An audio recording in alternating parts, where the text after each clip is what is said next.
Gigantic officially enters closed beta testing. ArenaNet announces some crazy stuff for Guild Wars 2. Trion Worlds showcases their new tactical game Atlas Reactor. We see another team-based shooter come into play. And it turns out Moonrise wasn't quite strong enough to make it past beta.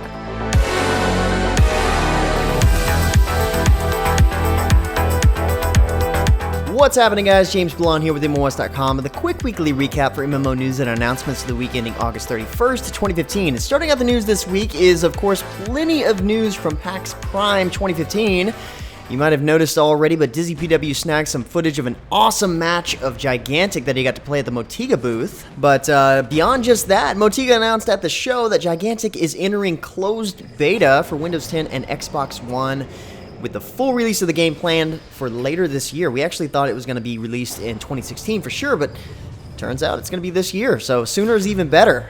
New features and regular content updates are planned for the closed beta, which as for now will only be available on the weekends, with the NDA still in place, of course, at least until further notice. Now, the alpha tests have been limited to inviting tens of thousands of testers, but now that it's in closed beta, they're looking to invite hundreds of thousands of testers, so definitely keep an eye out for beta keys, especially at MMOHuts. We just might have some to give you guys.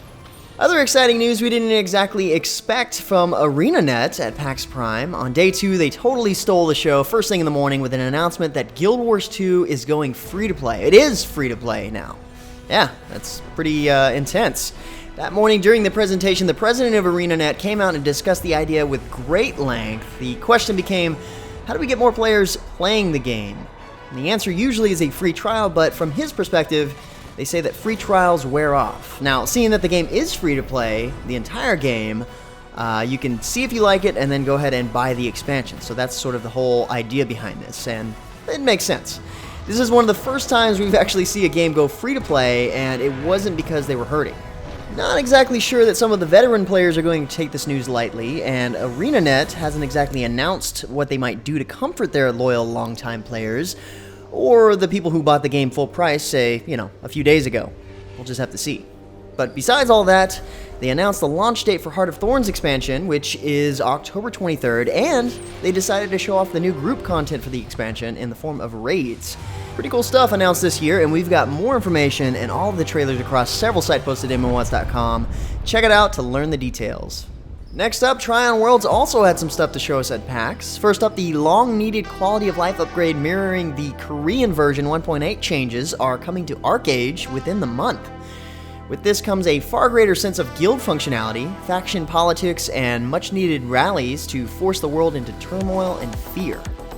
Sounds like fun. The political system is the most important element of the new changes that more or less ties everything else in its place in this update. Now, through the acquisition of leadership points, players can rise to become heroes of their realm via the combination of hard work and political campaigning.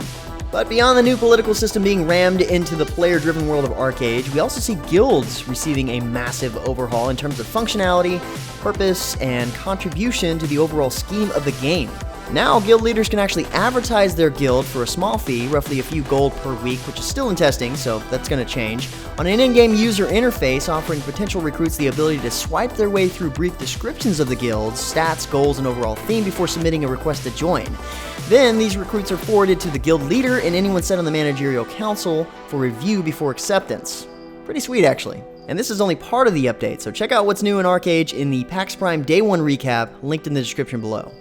Also from Trion, we got news in about a newly announced title being shown for the first time at PAX Prime. The game is called Atlas Reactor, and it's a team-based tactics game that features simultaneous, yet turn-based gameplay and fast-paced action. That kind of contradicts itself, but supposedly it's a mixture of various tactical turn-based games with interesting chess and even MOBA mechanics.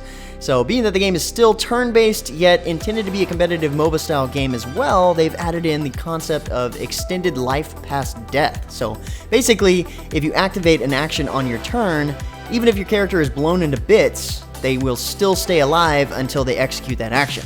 That way you don't have the unfair advantage of the player who started first. It's a little complicated. The announcement trailer you see playing here goes over how the game works in detail. It's definitely worth watching to get an idea of what's going on. It's definitely unique compared to other tactical games, that's for sure. We don't have a date just yet, but you can actually sign up for the alpha at the game's official webpage, which is atlasreactorgame.com. And speaking of alphas, Trion's other new game, Devilleian, has announced that Founders Packs are now available, and its alpha launch is targeted to start this week on September 3rd. The ZPW got a special preview video recorded from PAX Prime with one of the developers going over what to expect in the game so far. Definitely look forward to that. As of right now, it looks like the only way to guarantee access to all the beta events and alpha access this week is through the Founders Packs or special invite only. Next up, it looks like these Overwatch-style games are starting to pop up right and left now. Last week, Boss Key Productions announced the official title of its highly anticipated first game called LawBreakers, which was formerly known by its codename Blue Streak. This is a competitive team-based FPS title just like Overwatch, set in an alternative future in which the world has been divided into two factions following a huge cataclysmic event known as the Shattering that actually changed gravity forever. Now the new technology rages, and two forces fight for control: a peacekeeping organization charged with upholding the law, and a highly organized crime syndicate bent on breaking it. The game is being published by Nexon, making it their second published FPS title, next to Dirty Bomb, of course, but early on last week, we got a reveal trailer for the game, kind of giving a story, and now we have gameplay. And it definitely has a Unreal Tournament mixed with Overwatch vibe going on. Oh well, still want to check it out. In some not-so-PAX Prime news, Elsword gets a massive update to its guild system recently with guild bases. Every guild now has a place to call home in Elsword, and if a player is part of a guild, then they get to hang out in their very own guild base, where they can mingle exclusively with their guild mates, as well as store communal items, acquire guild missions, and plenty more. At the center of the guild base is the shared storage with a special interface that shows the balance of accumulated guild coins, as well as the deposit and withdrawal history of each guild member. As the guild leader, you can forge a service agreement with a guild NPC to acquire a number of different services in exchange for guild coins, things like a store with crafting and exchange features. But other than that, they've introduced guild missions and an improved guild UI to make all the new guild features much more simple to control. Next up, a new video came in this past week showcasing the classes available in Dragomon Hunter. The reveal video you see playing here introduces each of its 4 classes available: the Scout, who uses their dual blades in close quarters, or their crazy-looking rifles from a distance; the Mercenary, who wields battle axes and great swords, ready to rush the front lines to deal all kinds of massive damage; and the all-powerful Mage, which uses staves and hunting horns to channel their magic; and of course, we've got the savior of any group of hunters, the Cleric. They're not healing allies with soothing magic, they're more than capable of beating the heck out of enemies with their massive hammer. Shouldn't be too long now before we actually have closed beta access to this game as well. But speaking of monster battling online games, Undead Labs announced this past week that its game Moonrise, which is like Pokemon for PC, will not see a commercial release. The game has been in a beta-type state for a little while now, but in a recent developer blog post, Undead Labs explained that while the game was really well loved by some, it didn't seem to have enough staying power to result in a working and profitable game for the studio.